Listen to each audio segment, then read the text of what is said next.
तो इस बात को मैं आपको बताऊंगी जी, हमारा पहला जनरेशन नहीं है जो कांग्रेस में है, it's my fourth generation rather. जो पहले तो आप मानते ही होंगे कि कांग्रेस ने आजादी की लड़ाई में सबसे ज्यादा अपना योगदान दिया, और मेरे ग्रैंडफादर, ग्रेट ग्रैंडफादर और ग्रैंडफादर मेरे जो दादाजी थे हवा सिंह नरवाल जी, वो तो बड़े सक्रिय तौर पे राजनीति में रहे। और उनकी साख, उनके बारे में मैं खुद कुछ नहीं कहूंगी। आप अपने साथ भी, आपके साथ लोग बैठे हैं, पत्रकार मेरे भाई हैं यहाँ पर, और बाकी भी हल्के में आप किसी से पूछेंगे, वो अपनी जबान के पक्के थे। जो उन्होंने कह दिया उस पर अटक रहे। मैं उस परिवार से आती हूँ। फिर मेरे पिताजी, वो राजनीति में काफी सक्रिय रहे, बट वो किसी लोभ लालच से परे रहते हुए कांग्रेस पार्टी की और उसकी जो नीतियां हैं, जो जन कल्याणकारी नीतियां हैं, किसान के समर्थन में नीतियां हैं, युवा पीढ़ी के समर्थन में जो नीतियां थी, उनके लिए काम करते रहे। उन्होंने कभी किसी लोभ लालच में आके पार्टी बदलने का या अपनी कोई विचारधारा बदलने का नहीं सोचा। और मैं उसी परिवार से आती हूँ, उसके साथ मैं भी पूरी निष्ठा से और पूरे, वो कहते हैं ना, नित नियम से अपनी पार्टी के लिए और अपने देश, सर्वप्रति अपने देश के लिए काम करना चाहती हूँ जी। प्रियंका जी, आपने हाथ जोड़ो अभियान की शुरुआत दाहर से की थी। हाँ जी। उसके बाद आप कितना कर चुके हो हल्के में? जी, उसके बाद हम 6 से 7 गांव कवर कर चुके हैं, 7-8 कॉलोनीज कवर कर चुके हैं। अगर मैं आपको पूरी लिस्ट आफ्टर प्रेस कॉन्फ्रेंस में आपको लिस्ट दे दूंगी। हर हफ्ते हम 2 प्रोग्राम करते हैं कॉलोनी में, जिसमें हम हिंदू मुस्लिम यूनिटी की भी बात करते हैं। अभी पिछले हफ्ते हमारा विद्यानंद कॉलोनी जो उगराखेड़ी के पास है, वहाँ प्रोग्राम हुआ था, जहाँ हमने मेजरली फोकस किया था कि धर्म के नाम पे हम अपने पानीपत जो हमारा ग्रामीण सीट है उसको बंटने नहीं देंगे। तो इस क्रम में डाहर के प्रोग्राम के बाद एक भी ऐसा हफ्ता नहीं आया जिसमें हमारे प्रोग्राम ना हुए हों। हर हफ्ते हमारे 2 या 3 प्रोग्राम हो रहे हैं, चाहे उसमें 10 जने हैं, 20 जने हैं, 50 जने हैं, इट हार्डली मैटर्स। हमारा मकसद ये है कि जो हमारी पार्टी की पॉलिसी है, हमारी पार्टी की प्रोग्राम है और जो हमारी विचारधारा है, वो जन जन तक, हर घर तक, हर मनुष्य तक पहुंचे।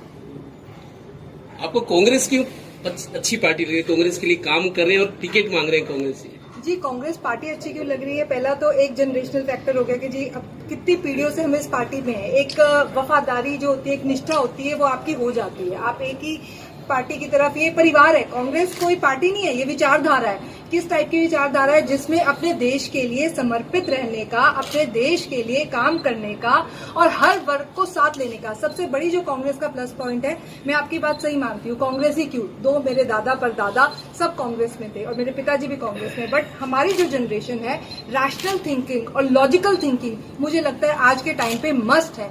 वो कहते हैं ना, अंधभक्त जैसे हम यूज करते हैं, किसी भी पार्टी के लिए हमें अंधभक्त नहीं होना चाहिए। मगर आज के टाइम पे अगर आप नीतियों की बात करो, आप विचारधारा की बात करो, तो कांग्रेस ही ऐसी पार्टी है। आप किसान देखिए, किसान की आय दुगनी करने की बात हुई थी, बट कौन सी पार्टी में, अगर पीछे जाइए आप, कांग्रेस सरकार के समय पे जाइए, कांग्रेस सरकार के समय पे कांग्रेस पार्टी किसान की क्या दशा थी, और आज के समय पे अब ये किसानों की जो फसल खराब हुई है, प्रधानमंत्री फसल बीमा योजना, कितना बड़ा स्कैम है ये। मैं यूपीएससी का कोचिंग इंस्टीट्यूट भी चलाती थी और मैं खुद भी एस्पिरेंट रह चुकी है। अखबारों में बड़ी बड़ी स्कीम आती थी, हमारे एग्जाम में पूरा ये बड़े बड़े 1600 नंबर के ना ये आते थे, एसेज आते थे। उस पे आता था कि भाई किसानों के लिए फलाना स्कीम है, धमकाना स्कीम है। घर आके जब मैं अपने पिताजी से पूछती थी कि आपको क्या कंपेंसेशन मिला, मेरे फादर एग्रीकल्चरिस्ट हैं, वो कहते थे कि हमने पटवारी से लिखवा दिया, दे दिया, compensation is equal to 0। Ground पे क्या नहीं मिला। तो क्या किसान, ये होगी किसान की बात। अब महिलाओं की बात कर लीजिए। ये सरकार जो वर्तमान हमारी सरकार है, भाजपा सरकार है, किस बेसिस पे आई थी 2014 में? ये महंगाई के खिलाफ, सिलेंडर के बढ़ते दामों के खिलाफ, जो ऑयल प्राइसेस थे उसके खिलाफ आई थी। आज की दशा बताइए, मुझे तो बोलने की जरूरत ही नहीं है। युवा पीढ़ी जिसके साथ जो हमारा भविष्य है, अगर हमारा युवा थोड़ा सा भी बौखला गया और गलत रास्ते पे चला गया, तो आपको भी पता है हमारे देश का क्या भविष्य होगा। कतूरिया जी, आप ही उस दिन कह रहे थे गांव के गांव खाली हो रही है, कहाँ जाए? ये जो कॉमन एलिजिबिलिटी टेस्ट जैसे फ्रॉड होंगे और एचपीएससी जैसा एग्जाम होगा, और यूपीएससी देखिए लेटरल एंट्री स्टार्ट कर दी। हमारे टाइम में जब मैंने लास्ट एग्जाम दिया था यूपीएससी के लिए, 1500 सीट थी। I appeared in 2009, I appeared for the interview, that time there were 1500 seat. आज कितनी सीट है? 500, 600, और वो भी फिर आपकी बाकी लेटरल एंट्री। वाई? सबको मेरिट पे चांस क्यों नहीं दिया जा रहा?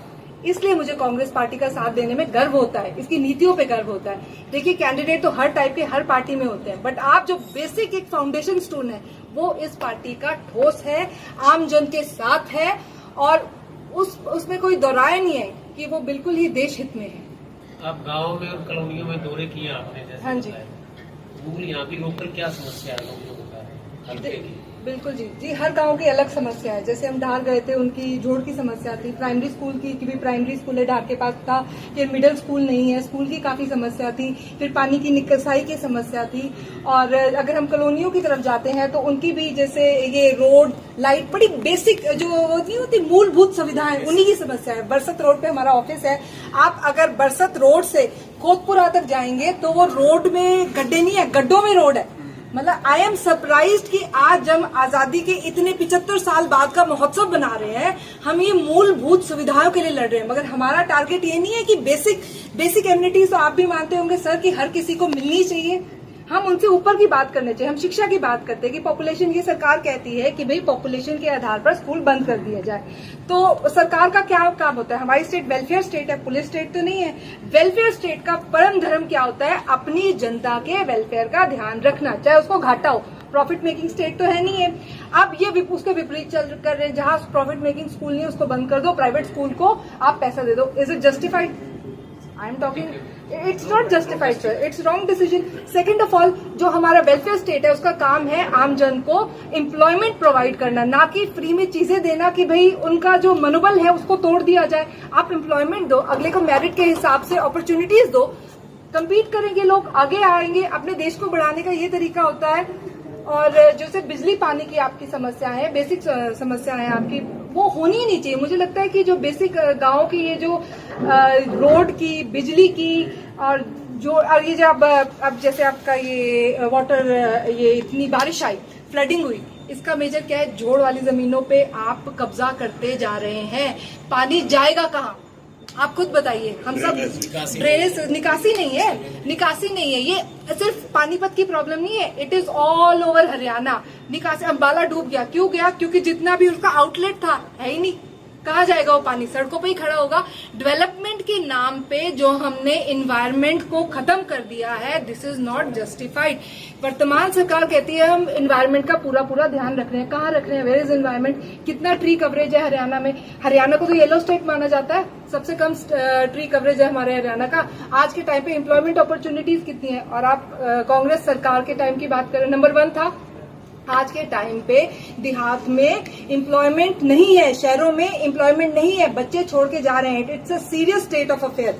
यहाँ से अगर गांव खाली हो गए तो it is serious concern that should be handled properly. Priyanka ji, Shailja को अपनी नेता मानती है, आपने प्रोग्राम भी करवाया आपने, और जिस तरीके से कांग्रेस के 3 बड़े नेताओं ने फ्रंट बनाया है with in from the Congress, Surjewala ji, Shailja और किरण चौधरी, और राहुल गांधी और प्रियंका गांधी अक्सर कहते कि हम 33% टिकटें महिलाओं और युवाओं को देंगे, तो क्या आप में संभावना देख रहे हैं वो लोग? जी, ये तो जी उनका टेक है, बट कहना ऐसे कि भाई वो क्या सोच रहे हैं, क्या संभावना है। मेरा काम है अपना जो धरातल पे काम करना, अपनी पार्टी की नीतियों को जन जन तक पहुंचाना। उस काम को मैं पूरी निष्ठा से, पूरे नियम से कर रही हूँ। बाकी टिकट मिलेगी नहीं मिलेगी ये तो इट्स ऑल फ्यूचरिस्टिक। 20 जुलाई को सीएम सिटी करनाल में बड़ा प्रोग्राम हो रहा है। हाँ जी, इन्हीं तीनों नेताओं युवाओं के लिए हो रहा है। 30 तारीख को सिरसा में रैली भी है। आपकी कोई जिम्मेदारी दी गई आपको? आपको क्या करना है? आज उसी के लिए प्रोग्राम है जी, 4 बजे शाम को मीटिंग रखी गई है घरोना। उसी के सिलसिले में जिम्मेदारी तो ना भी दी जाए, हम सबकी जिम्मेदारी है, बढ़ चढ़ के हिस्सा लें। हमारे युवाओं के साथ कितना बड़ा फ्रॉड है, नौकरी नहीं मिल रही उन्हें, तो इसमें तो हम सबकी जिम्मेदारी है। मेरे खुद का पर्सनल दायित्व बनता है, बल्कि हम सबका बनता है कि हम आवाज उठाएं कि क्यों नहीं दी जा रही, इतने पद खाली पड़े, क्यों नहीं भरते आप वो पद। मैं नहीं कहती कि भाई 9 लाख ने दिया और 3.5 लाख ने पास किया, 3.5 लाख को नौकरी दे दो, बट जितने खाली पड़े हैं उतने तो दे दो।